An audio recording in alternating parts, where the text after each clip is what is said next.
carpal tunnel syndrome's really acting up. But you don't have any tendons. Yeah, well, you don't have a tongue, but that doesn't seem to shut you up now, does it?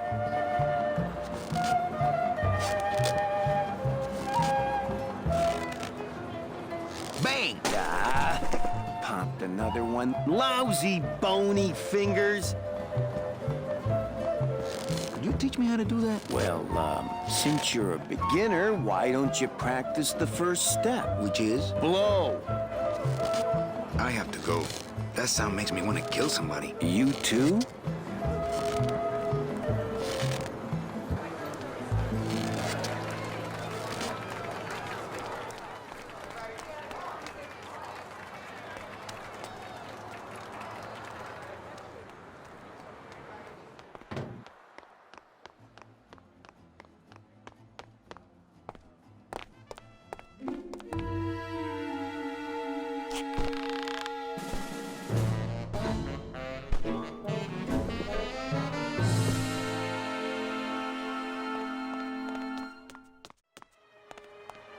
I always liked the music up at the up on the ledge. Me too. It's very Bernard Herrmann. And it made Vertigo. me feel, always made me feel like a little. Maybe it's because I actually have Vertigo? a little bit of vertigo or whatever. No, vertigo But is not the isn't thing. that But, yeah. that happens a lot in Fear of Vertigo, the heights. movie Vertigo, like the Yes. na, na, na, na, na, Yeah, na, na, yeah. na, na, na. Yeah, it probably comes from that. Like that dreamy falling sensation. Well, I'm a huge Bernard Herrmann fan. How can you not be? He's really the.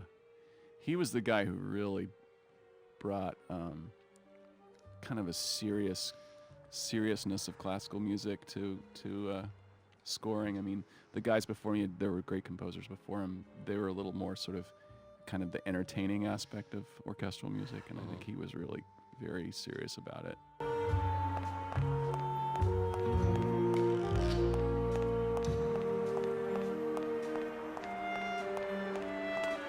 No way.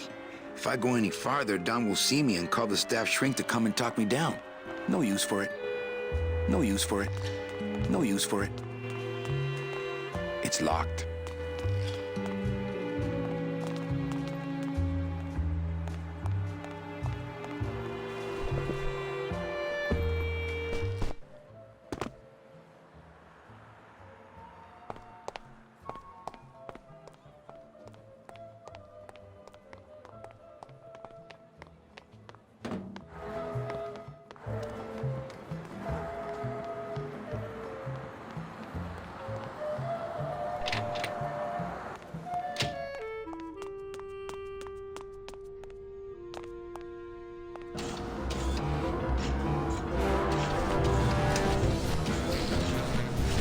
That's not what balloons are for. That's not what balloons are for. That's not what balloons are for.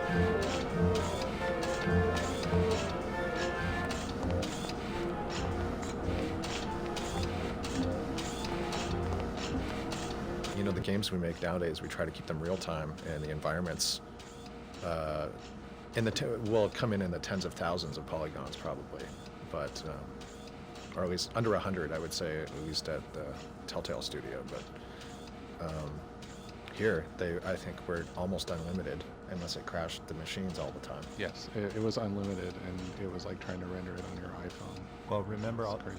he modeled like every single nut and bolt everywhere in the That's environment. what it was. That's what, and they were all high res. Yeah, I was about to say, a certain amount of this was us not It might get a knowing and us close-up. not being efficient about where we, how we set everything. As an animator, when you opened one of these environments to animate in, you had to basically throw everything away, except for the one thing that that Manny touches or walks next to or something.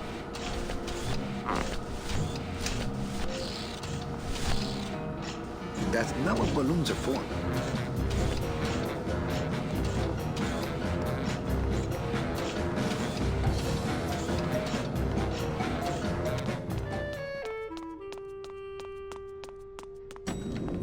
Elevator code.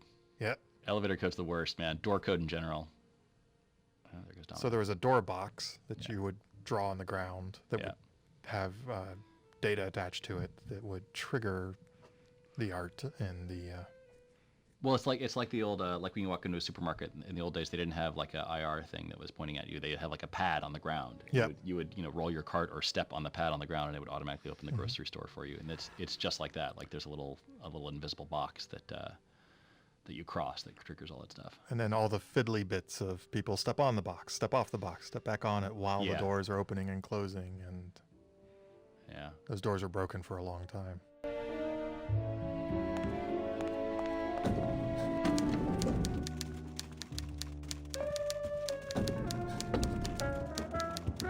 So, is there a reason that a lot of people who are in administrative positions of power have New York accents? Is that a Everyone in the jazz era was from New York. Yeah, that's true. A lot of people don't know that.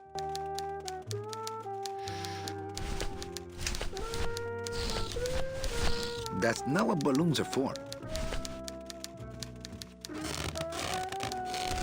What is that horrible squeaking noise you're making? That's not what balloons are for.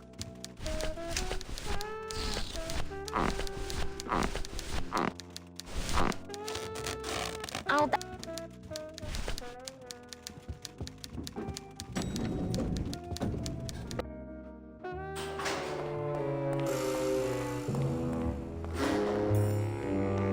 You hear reverb on the steps, and you hear the reverb on his voice, and that was real time. It's his real time reverb in a time when we never did that. We always pre-baked the files with reverb, and Jeff really had to fight for, I think it was like 5% of the CPU.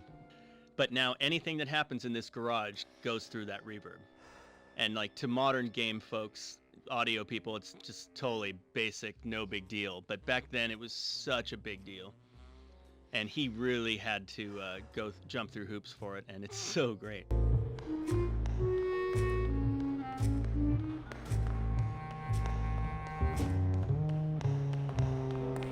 Mark Hamer, I remember animating that Glottis coming out, and he had to put this thing called a lattice on his butt.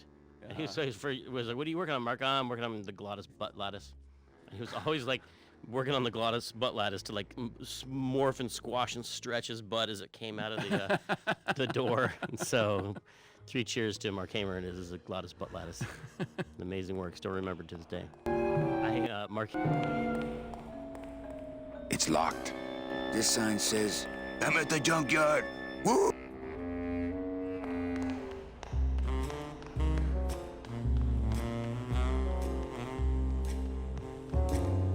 The driver demons operate this somehow, and the company won't tell a salesman how it works. Gotta keep us down somehow.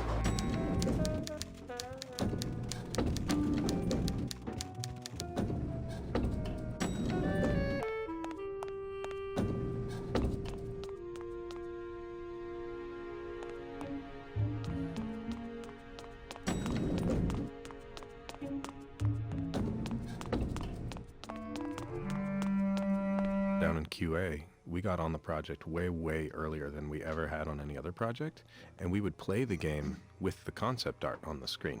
But Manny was modeled and done and lit. Or, well, maybe he wasn't lit, I don't know, but he would zoom around the concept art, and it was all black and white. And that's why it was... Oh, that would be neat. Yeah.